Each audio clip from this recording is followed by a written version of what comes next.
नए भारत, एक सामर्थ्य भारत का मोदी 3.0 का पहला बजट हमारे नए टर्म में वित्त मंत्री श्रीमती निर्मला सीतारमण जी ने देश को समर्पित किया। ये एक ऐसा बजट है जो देश की अर्थव्यवस्था को मजबूत करता है।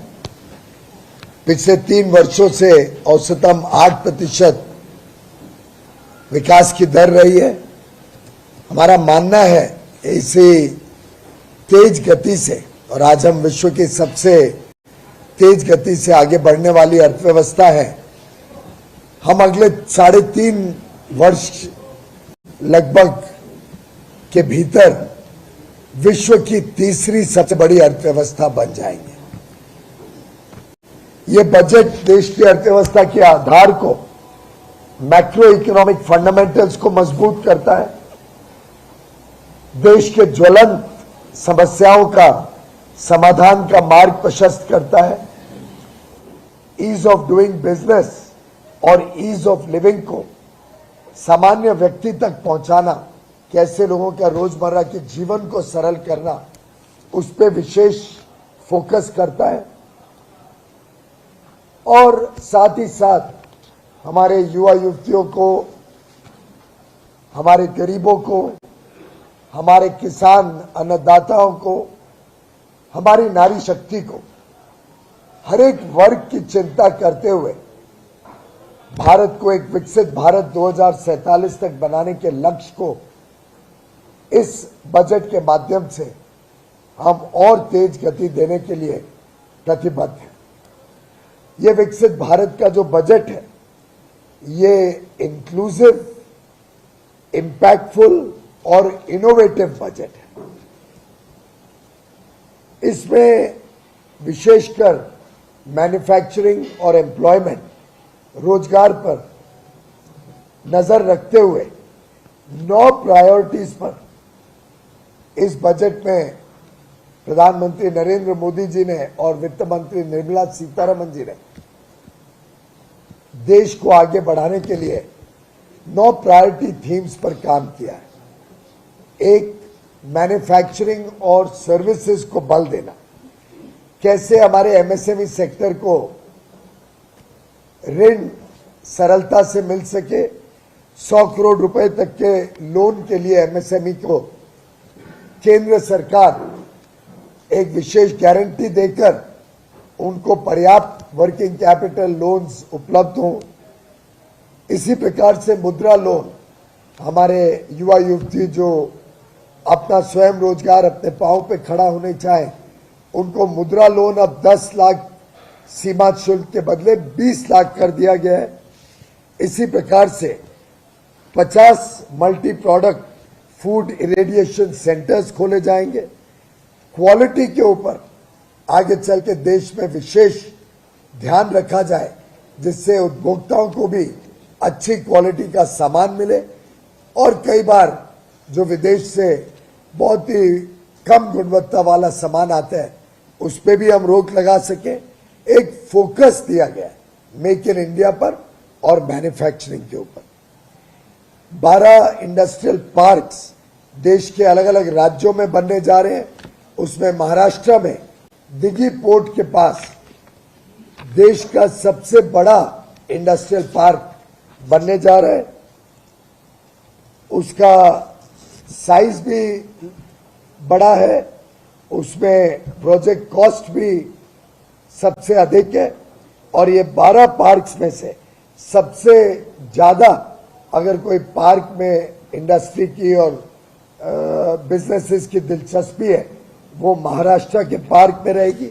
ऐसे ही देश के अलग अलग राज्यों में, चाहे वो एनडीए शासित हो चाहे विपक्ष उनको चलाता हो, अलग अलग राज्यों में 12 इंडस्ट्रियल पार्क्स बनने जा रहे हैं। वर्कर्स के लिए रेंटल हाउसिंग हो, ई कॉमर्स एक्सपोर्ट हब्स हो, विवाद से विश्वास 2024 की स्कीम हो, क्रिटिकल मिनरल मिशन हो, एंजल टैक्स समाप्त करके स्टार्टअप्स को प्रोत्साहन देना हो, इनकम टैक्स में हमारे मध्यम वर्ग को, विशेषकर सैलरीड क्लास को इनकम टैक्स में छूट देने की बात हो, ये सभी मैन्युफैक्चरिंग और सर्विसेज सेक्टर से जुड़े हुए वित्त मंत्री ने देश के समक्ष अलग अलग विषय रखे हैं। इसी के साथ साथ नौजवानों को अनगिनत अवसर मिले उनके रोजगार के लिए, उनके कौशल विकास के लिए पीएम्स पैकेज के तहत 5 नई स्कीम्स दी गई हैं, जिसमें 4 करोड़ से अधिक युवा युवतियों को नया रोजगार का अवसर मिलेगा। 2 लाख करोड़ इन योजनाओं के ऊपर वित्त मंत्री ने रखे हैं। इसी प्रकार से जो तीसरी प्रायोरिटी रही है वो है इंफ्रास्ट्रक्चर। हम सब जानते हैं कि आधारभूत सुविधाएं जब उपलब्ध हो, जब इंफ्रास्ट्रक्चर पे बल दिया जाए तो इसका मल्टीप्लायर इम्पैक्ट इकोनॉमी पे बहुत होता है। 1 रुपया इंफ्रास्ट्रक्चर पे खरीदते हैं तो 2.5 से 3 गुना मल्टीप्लायर इम्पैक्ट अर्थव्यवस्था पर इसका होता है। 11,11,000 करोड़ सिर्फ केंद्र सरकार इस वर्ष के बजट में इंफ्रास्ट्रक्चर पे खरीदने वाली है। इसके अलावा स्टेट्स खरीदते हैं, उसके अलावा निजी निवेश होते हैं। तो एक ओवरऑल इंफ्रास्ट्रक्चर पे खर्च और उसका मल्टीप्लायर इम्पैक्ट जो ट्रिगर होगा, ये 3.4% ऑफ जीडीपी। आज से पहले कभी भी इतना इंफ्रास्ट्रक्चर पे इन्वेस्टमेंट आजाद भारत में नहीं हुआ है। इसी प्रकार से इस इंफ्रास्ट्रक्चर इन्वेस्टमेंट में सभी देश के प्रदेशों को लाभ होगा। महाराष्ट्र में भी कई सारे प्रोजेक्ट्स इसके तहत आएंगे।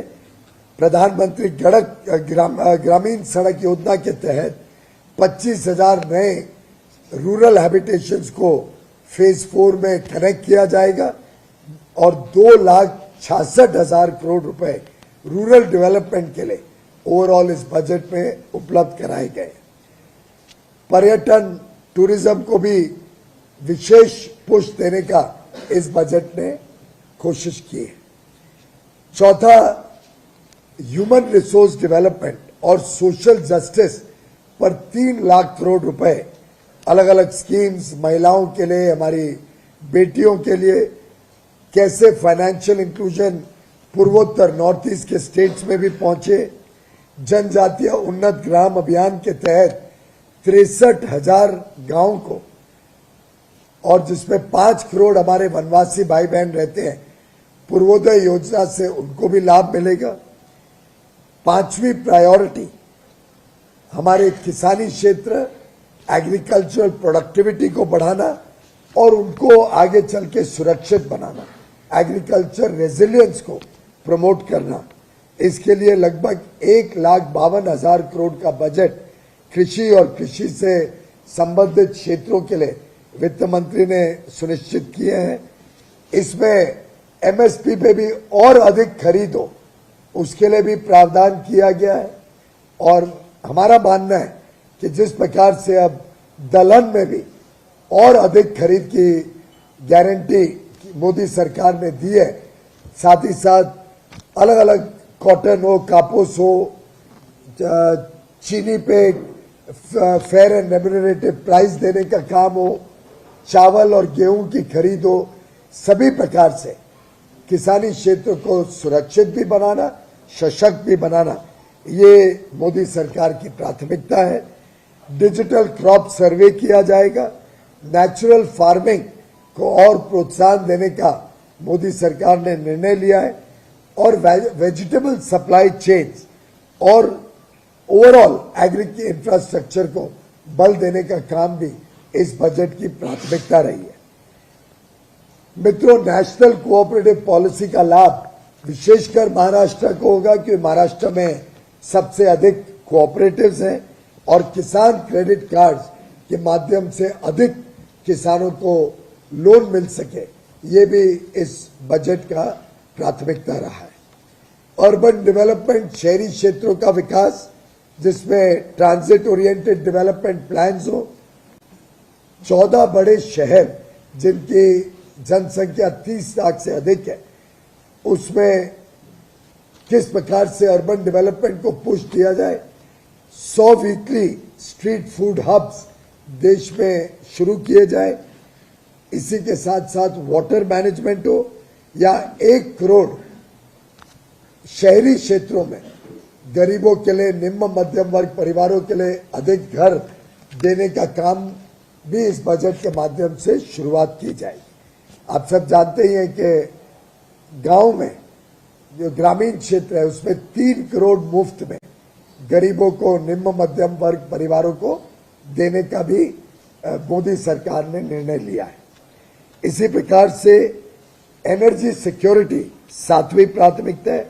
पीएम सूर्य घर मुफ्त बिजली, जिससे गरीबों के घर में सोलर पैनल लगा के 300 यूनिट तक उनको मुफ्त बिजली मिले, ऐसे 1 करोड़ परिवारों को लाभ पहुंचाना है। साथ ही साथ जो एक्सेस बिजली सोलर से बनेगी वो ग्रिड में वो बेच सकेंगे और आमदनी कमा सकेंगे। पंप स्टोरेज पॉलिसी के तहत पंप स्टोरेज को प्राथमिकता दी जाएगी, जिससे रिन्यूएबल एनर्जी 24 घंटे मिल सके। एनर्जी ऑडिट एमएसएमईज का किया जाएगा 60 क्लस्टर्स में, जिससे वो भी रिन्यूएबल एनर्जी के साथ जुड़ सके और उनका निर्यात भी आगे चल के बढ़ सके। अनुसंधान के ऊपर विशेष इस बजट में बल दिया गया है। 1 लाख करोड़ का प्रावधान रहेगा जो अनुसंधान नेशनल रिसर्च फाउंडेशन के तहत रिसर्च एंड डेवलपमेंट में आगे आने वाले वर्षों में खर्च होगा। इसी के साथ साथ स्पेस इकोनॉमी में भी 1000 करोड़ का एक वेंचर कैपिटल फंड देकर स्पेस के साथ जुड़े हुए स्टार्टअप्स को बल देने का काम ये बजट करने जा रहा है। अंत में नेक्स्ट जनरेशन रिफॉर्म्स के तहत कैसे ईज ऑफ डूइंग बिजनेस और सामान्य मानवी के लिए ईज ऑफ लिविंग से हम और सरल जीवन दे सके, जन विश्वास बिल 2.0 अब तैयार किया जा रहा है। डीक्रिमिनलाइज करने के लिए अलग अलग कानूनों को हम स्टेट्स को भी बिजनेस रिफॉर्म करके, बिजनेस रिफॉर्म एक्शन प्लान के माध्यम से वो कंप्लायंस बर्डन कम करें, प्रोसेस प्रोसीजर्स सरल करें, डिजिटाइज करें और डेटा गवर्नेंस देश का सुधरे, उसके लिए प्रतिबद्ध है। नेशनल पेंशन स्कीम के लिए भी एक कमेटी बैठी है जो फाइनेंस सेक्रेटरी की अध्यक्षता में नेशनल पेंशन स्कीम को भी और मजबूत बनाने का काम करने जा रही है और नेशनल पेंशन स्कीम के विषयों को रिव्यू करके ये सभी सरकारी कर्मचारियों के लिए भी और सुविधाजनक आगे चल के पेंशन मिले, इसके लिए पर चिंता कर रहे। मित्रों, ये बजट में कुछ विशेष वर्ग द्वारा भी चिंता की है, जैसे हमारे जो कारीगर हैं जो बहुत सुंदर ज्वेलरी बनाते हैं उनको सस्ते में गोल्ड और सिल्वर मिले। बहनों को भी अब शादी का सीजन आने जा रहा है, मंगलसूत्र सस्ता हो, जब इसके लिए गोल्ड और सिल्वर में इंपोर्ट ड्यूटी घटाकर 6% कर दिए। इसी प्रकार पर मोबाइल्स, मोबाइल चार्जर्स पर भी जो पीसीबीए लगते हैं, प्रिंटेड सर्किट बोर्ड वगैरह, इस पर भी ड्यूटी कम की गई है। और लेदर और टेक्सटाइल सेक्टर में जो इनपुट जाते हैं उसके मटेरियल पर भी ड्यूटी कम करके विशेष सेक्टोरल थ्रस्ट भी देने का काम किया है। मैं मानता हूं कि ये बजट आगे आने वाले वर्षों में देश के अमृत काल की गाथा में एक बहुत महत्वपूर्ण मील का पत्थर साबित होगा और पूरा विश्वास है एक विकसित भारत 2024 बनाने के लिए ये बजट एक स्तंभ, आधार स्तंभ के रूप में, एक आधारशिला के रूप में काम करेगा। बहुत बहुत धन्यवाद। प्रश्न असतील तर एक मिनिट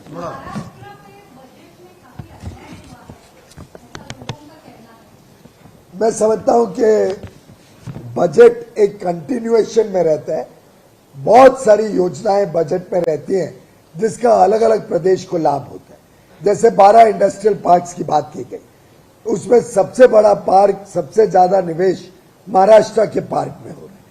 इसी प्रकार से देश का सबसे बड़ा आज तक का पोर्ट, वधावन पोर्ट महाराष्ट्र में बनने जा रहे हैं 76,000 करोड़ रुपए की लागत से।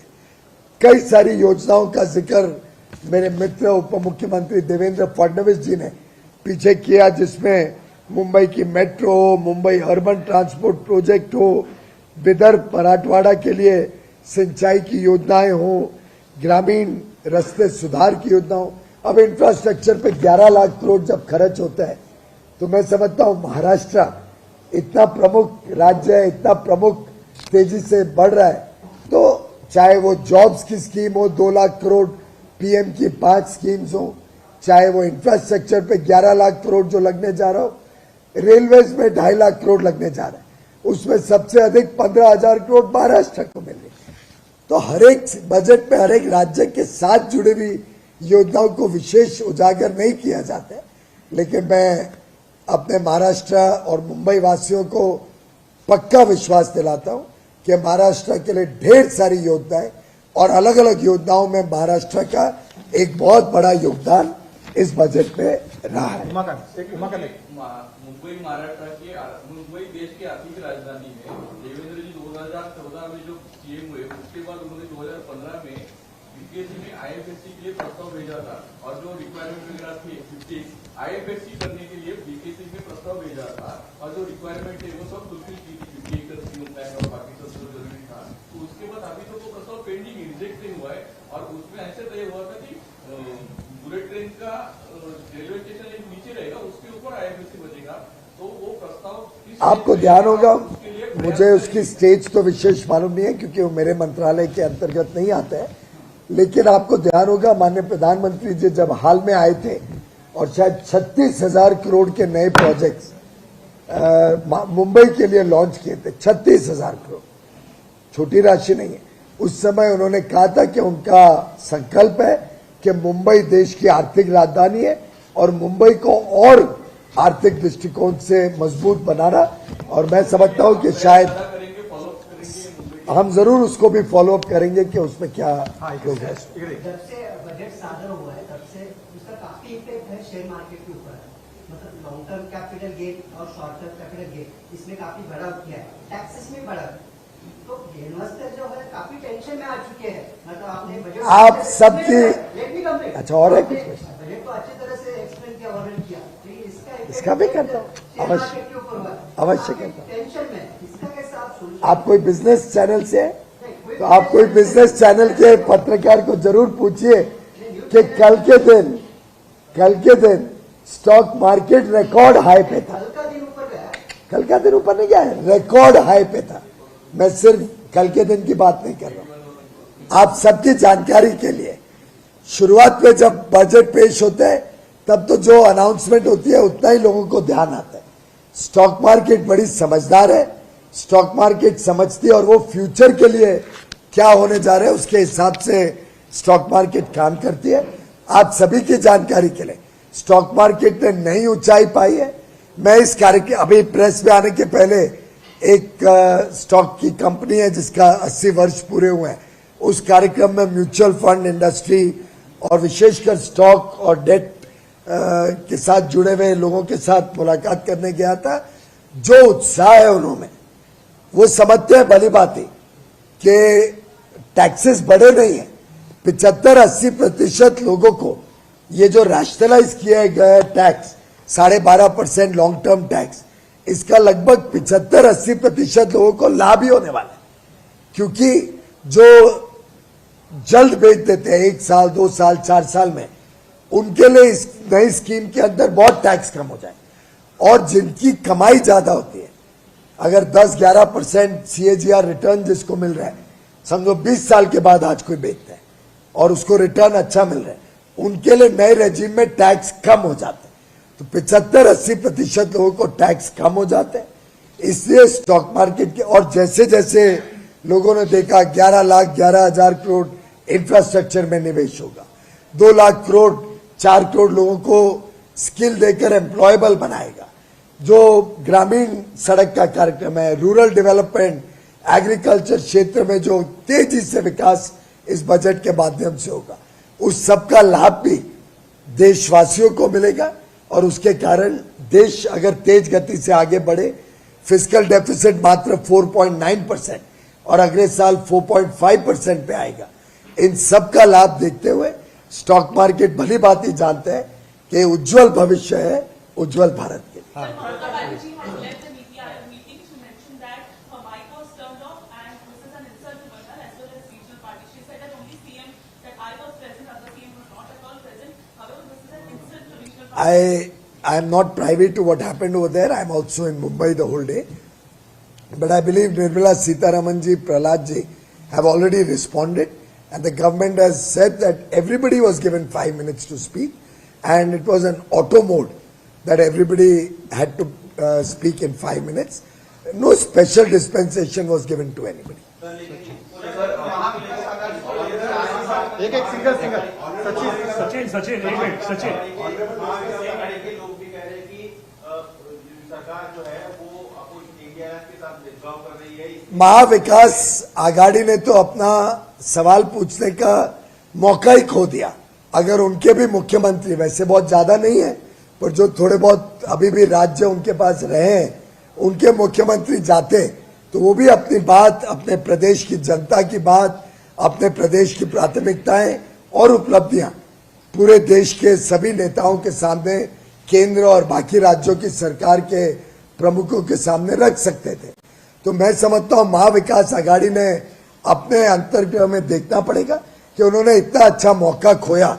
आखिर नीति आयोग सभी का है, देश का है, और मैंने इसके ऊपर 2 दिन पहले ही वक्तव्य दिया था दिल्ली में कि ये बहुत ही दुर्भाग्यपूर्ण स्थिति है कि जो नीति आयोग पूरे देश की चिंता करते, आखिर बजट भी पूरे देश के लिए है, ऐसे ही नीति आयोग भी पूरे देश के लिए, तो अगर वो जाते तो उनको लाभ ही होता।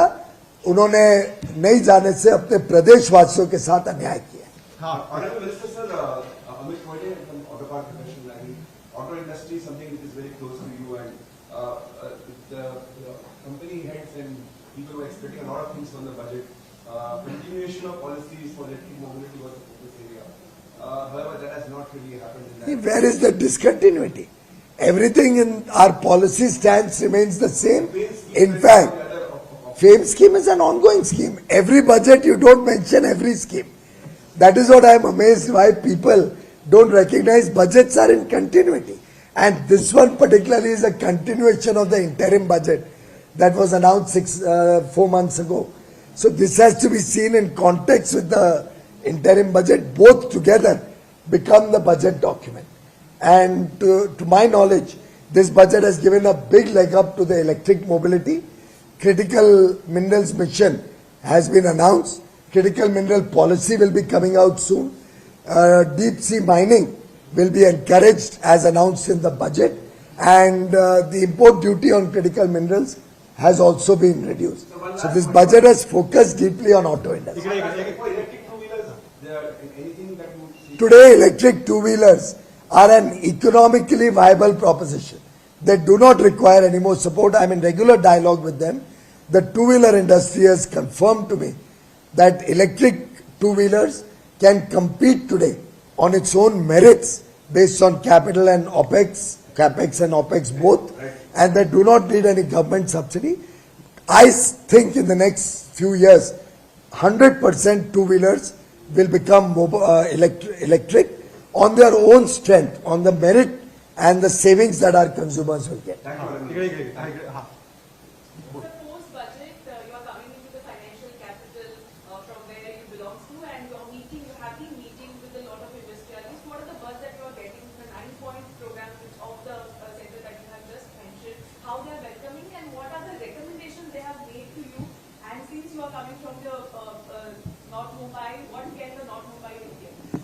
Every person I've talked to, literally every person, and all the comments that I've seen have recognized that this is a fiscally prudent budget. This budget has not fallen prey to trying to get into populism. This is a budget which has a long-term perspective. It has ensured the strength of the Indian economy is respected.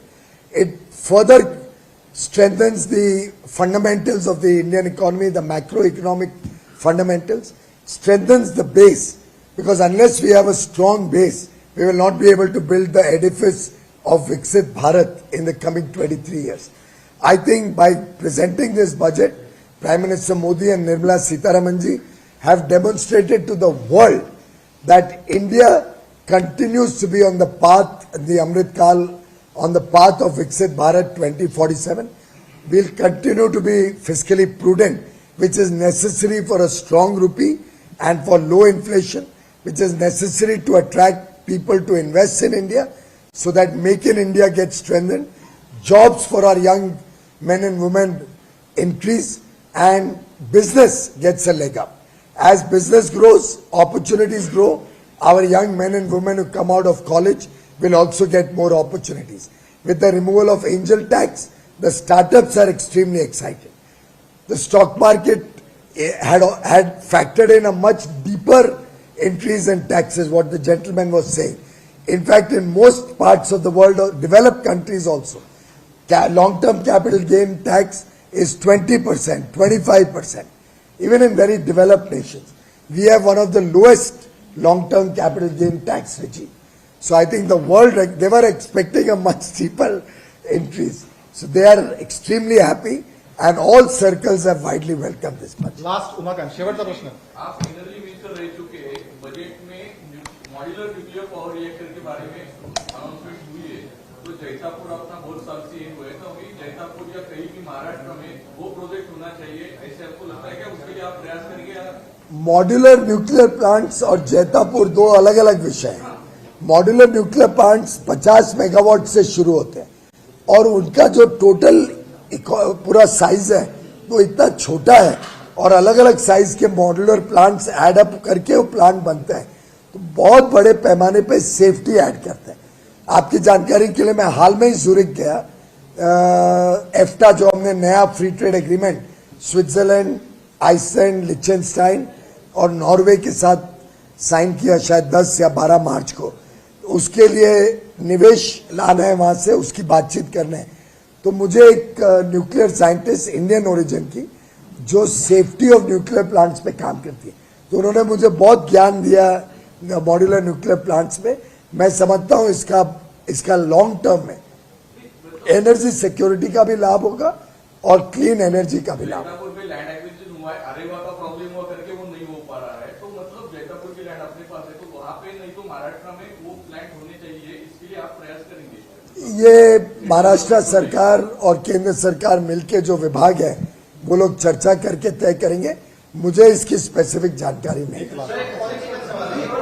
सवाल है, शरद पवार जी ने एक टिप्पणी की है अमित शाह जी के ऊपर. उन्होंने कहा है कि जिनको गुजरात सुप्रीम कोर्ट ने गुजरात से तरीका किया है वो देश के गृह मंत्री.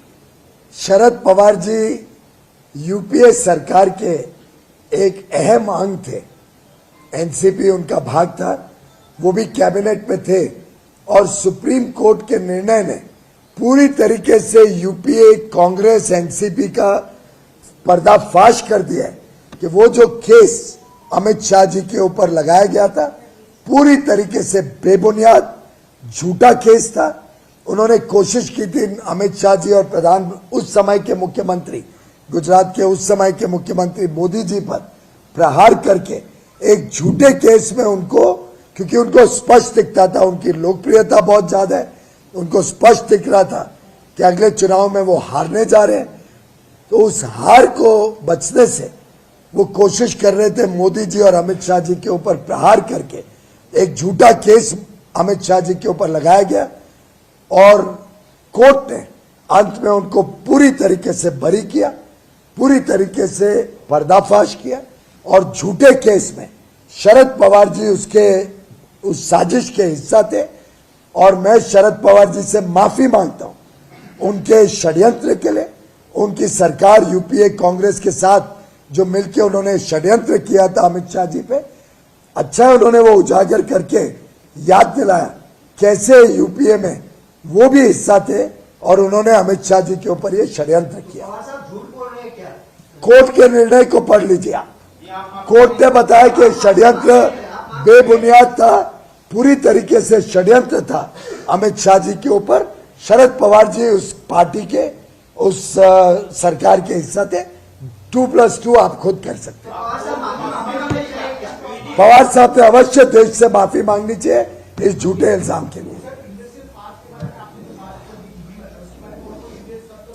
अब वो पार्क्स की इंफॉर्मेशन जैसे जैसे हम एक एक पार्क फाइनल करते हैं समय समय पे निकलेगी, पर एक पार्क जिसकी जानकारी हम सभी को है, प्रेस में सभी को मालूम है कि एक पार्क प्रपोज हुआ है महाराष्ट्र से, और मुझे पूरा विश्वास है उन 12 पार्क्स में महाराष्ट्र का पार्क भी शामिल होगा। इंडेक्सेशन पे बात बड़े पैमाने पर अभी नजर आती है। ये आपने अभी कैपिटल गेन का भी बात की। सर बात ऐसा है सर कि नाराजगी काफी दिखाई दे रही है और उस संदर्भ में निर्मला सीतारमण बात नहीं कर रही है। मैंने देखिए, मैं चार्टर्ड अकाउंटेंट भी हूं, मैंने उसका अभी आपके पास खुलासा किया।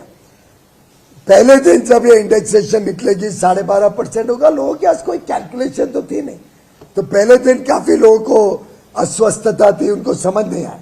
अब 4 दिन में जो लोगों ने समझ लिया है पूरा बजट, और मैं तो स्वयं बाद में आप आ जाना, मेरी कैलकुलेशन दिखा दूंगा, सब फोन पे कैलकुलेशन के साथ आपको दिखा दूंगा।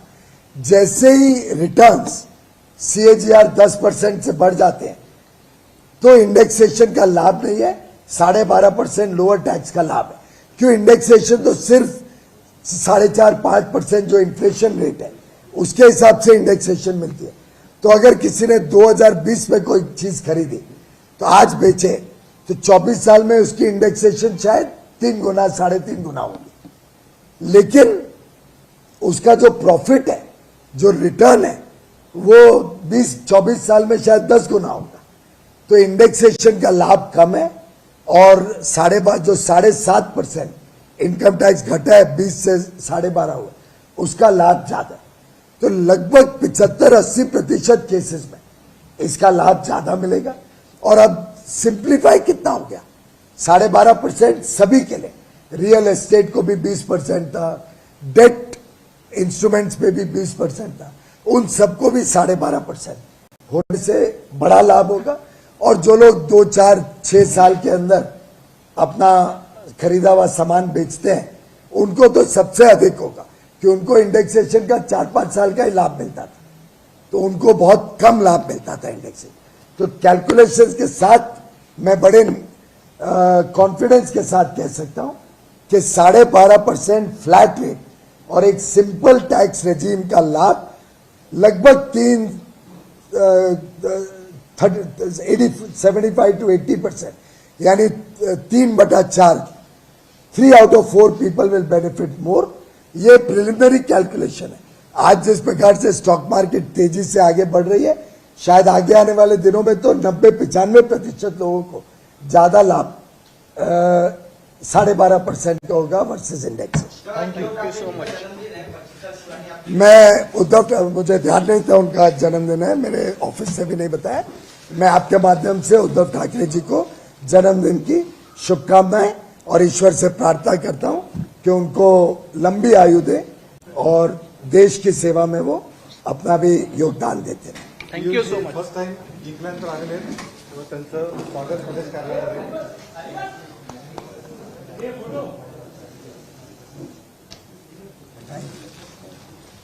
बहुत बहुत धन्यवाद, आभार।